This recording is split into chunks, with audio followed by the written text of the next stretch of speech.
ഗ്രാമീണ മേഖലയിലെ നമ്മൾ കാപ്പിക്കടയോ ഹോട്ടലോ ഒക്കെ ശ്രദ്ധിച്ചാൽ അവിടെയെല്ലാം ഒരു തനത് ശൈലിയാണ്. ഞാനിന്ന് പറഞ്ഞുകൊണ്ട് വരുന്നത് വള്ളിക്കോട് ഗ്രാമപഞ്ചായത്തിലെ താഴൂർ ഭഗവതി ക്ഷേത്രത്തിന് സമീപമുള്ള ഒരു ഹോട്ടലിലേക്ക് ഞാൻ കടന്നില്ലാണ്. സാധാരണ ഗ്രാമീണ മേഖലയിലുള്ള ഒരു ഹോട്ടൽ എങ്കിലും വളരെ പ്രൊഫഷണലായിട്ടാണ് അവിടെ എല്ലാ കാര്യങ്ങളും ചെയ്യുന്നത്.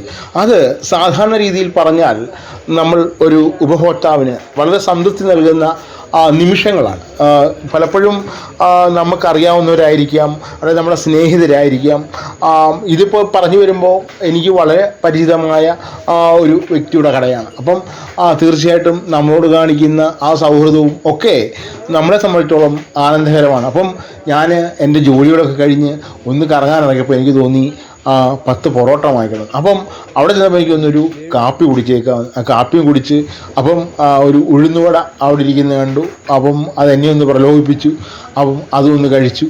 അങ്ങനെ ലളിതമായി പറയുകയാണെങ്കിൽ നമ്മൾ ആ കാപ്പിയൊക്കെ കുടിച്ചപ്പോൾ നമുക്ക് തോന്നിയൊരു ആശയമാണ്, ഇതുപോലെയൊക്കെയുള്ള കടകളാണ് പലപ്പോഴും ഉപഭോക്താക്കളോട് വളരെ ലളിതമായ പെരുമാറ്റം, അതിനോടൊപ്പം തന്നെ അത് അവരുടെ ബിസിനസ്സിൻ്റെ വർധനവിനും അതിനോടൊപ്പം തന്നെ വീണ്ടും നമ്മൾ അവിടേക്ക് ചെല്ലുവാനുള്ള ഒരു ത്വര അല്ലെ ആകർഷണീയത ഉണ്ടാക്കുന്നു. പലപ്പോഴും പെരുമാറ്റമാണ് ഒരു ഹോട്ടലിൻ്റെ അല്ലെങ്കിൽ ഒരു തട്ടുകടയുടെ വിജയമെന്ന് ഞാൻ പറയും. കാഴ്ചകളെ നമ്മൾ കാണുമ്പോൾ ഓരോ കാഴ്ചയിലെയും വ്യത്യസ്ത അനുഭവങ്ങളാണ് നമ്മളെ കൊണ്ട് വ്യത്യസ്തമായ കഥകളും ആശയങ്ങളും പറയിക്കുന്നത്. തീർച്ചയായിട്ടും ഓരോ ഗ്രാമങ്ങളിലും ഇങ്ങനെ മനോഹരമായ കാഴ്ചപ്പാടുകളും മനോഹരമായ സ്വഭാവ സവിശേഷതയുള്ള കടകളുണ്ടെന്ന് ഞാൻ കരുതുന്നു.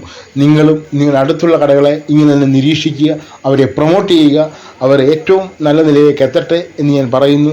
കാഴ്ചകളും കഥകളുമായി വീണ്ടും നമുക്ക് കണ്ടുമുട്ടാം.